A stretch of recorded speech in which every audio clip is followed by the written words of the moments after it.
Okay, hi. Good morning to Miss Nick. So today we want to present about assignment 1. The next. So this is our group members. First is me, Aisyah Mitizana Abidin. Second is me, Nurul Izzati binti Muhammad Syahran. Third is me, Lahwami. My name is Gordon Hong. For introduction, offshoring is a business practice in which a company moves different operational and service related function to others country. Sometimes company choose this method to increase efficiency or maximize production capabilities, and other time they make this choice to save money. So offshoring is a process that some company may undertake to relocate business operation to another country to take advantage of lower cost, different labor law, or access to natural resource. The process is very common, and there are a wide array of reasons why an organization may choose to start offshoring project. And the last one is offshoring. Access when a company re-establish a business need, process, or function in a country where the cost of profitability the work are lower. In offshoring, the rest of the company business function continue to operate in their country of origin. So next. Okay, so for the next part is the role of international human resource management practices in the offshoring process. To summarize it, so international human resource management, or IHRM, they practices strategic planning, coordination, and administration of a company's human resource in the context of global operation, are crucial in the offshore process. And for the first one is strategic alignment and planning. So IHRM procedure and aid in the alignment of offshore decisions with the organization overall business plan. And HR also expect work with senior management to evaluate which tasks or process should be offshore and taking into account the organization goal, cost-cutting target, and worldwide expansion plan. And for second point is the talent organization and management. HRM is critical in finding, recruiting, and managing talent for offshore operation. And they do this to establish a capable workforce for the offshore function. The HR team must understand the talent requirement in the offshore site and to identify the relevant people and to design effective recruitment method. And for the third point is cross-cultural training and integration. So this is about the offshoring frequently entail with working with heterogeneous team from various culture. And IHRM also practices direct the development and execution of the cross-cultural training program to promote cultural understanding, integration, and effective collaboration among employees and diverse background. Then for the last one is legal and compliance management. So this is about assuring necessity, navigating a maze of international labor law, regulation, and compliance requirement. Is to assure compliance and labor standard, immigration law, tax regulation, and other legal aspects of offshore employment, and to reduce the legal risk for the firm. So that's it for me. Thank you.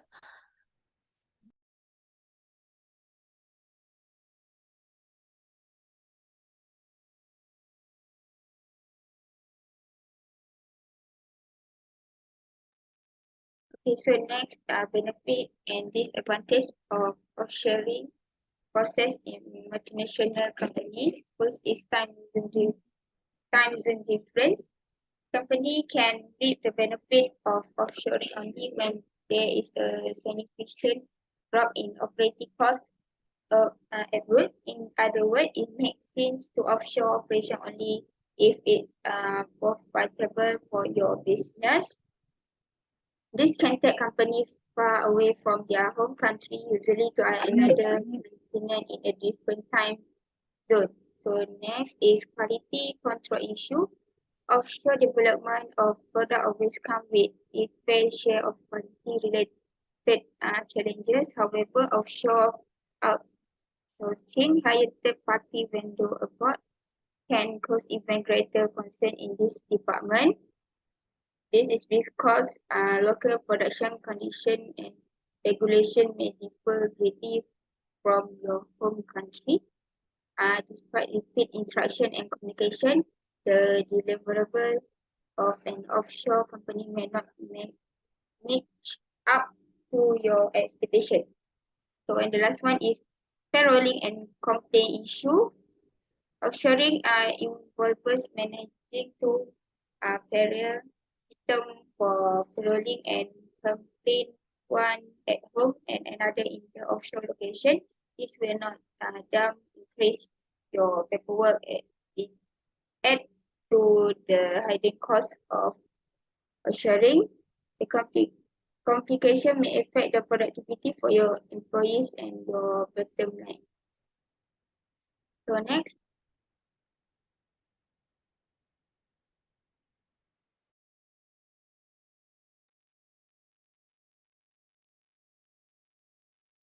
Next is the challenges and problems of offshoring process in multi-nation company.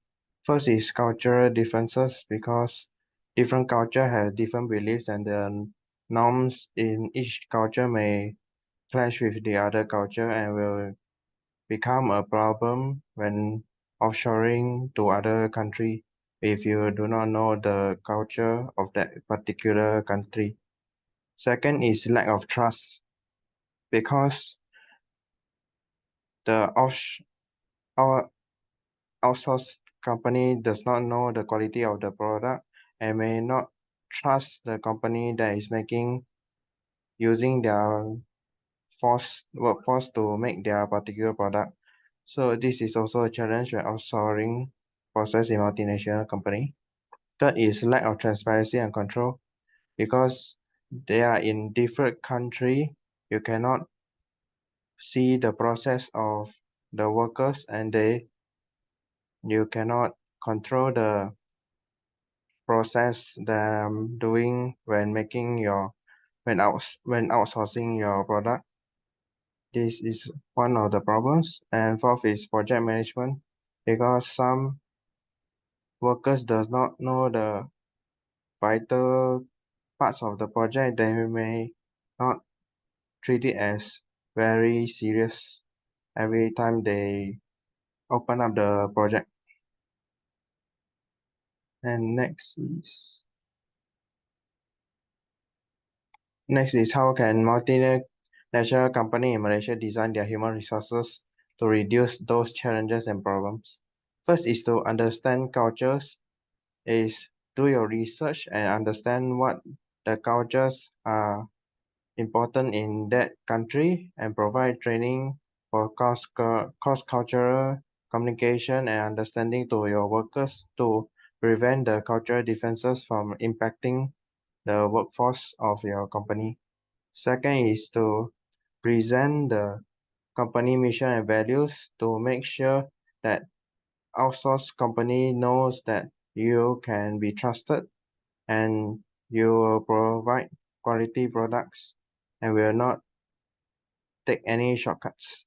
And second is reward workers and recognize their effort is to help improve workers' efficiency and they will treat it as this work is very important and will help work harder to make sure the product is up to quality. And fourth is set specific attainable goals because the project sometimes is very massive and some people does not know their parts in this project. So by setting specific and attainable goals, each workers in the company will know what they should be doing in the particular project. Now I'm done.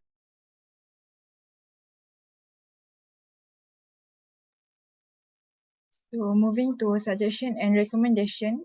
So for the first suggestion that we'll do for any challenges on above, we mostly have a effectively manage cultural differences and schedule conflicts, establish a point of contact for our offshore staff who can serve as the area or project manager. So plan team building active and provide a monthly team meal to make them feel part of the firm. Visiting the offshore team in a person can also foster a stronger connection. So second is we have to record all communication and provide physical documentation for offshore staff to reference during product development or project work.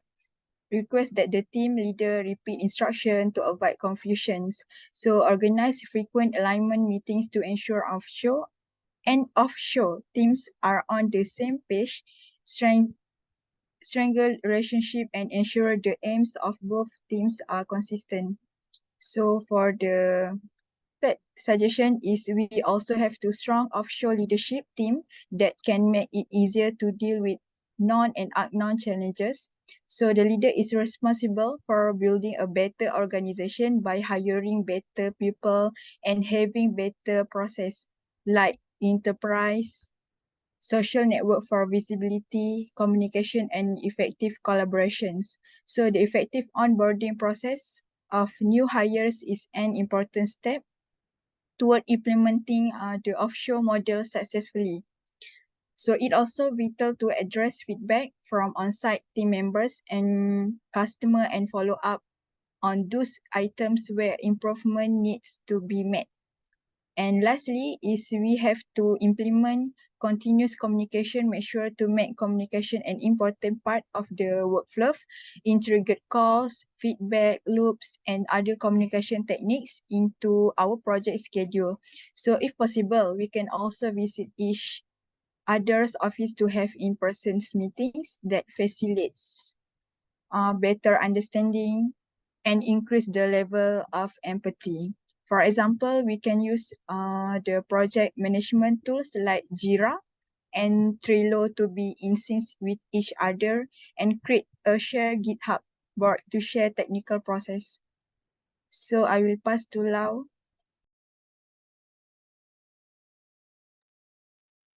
Okay, for the last part is conclusion. Conclusion, human resource also signify a strategy shift in how firms manage their personnel and operation on a worldwide scale.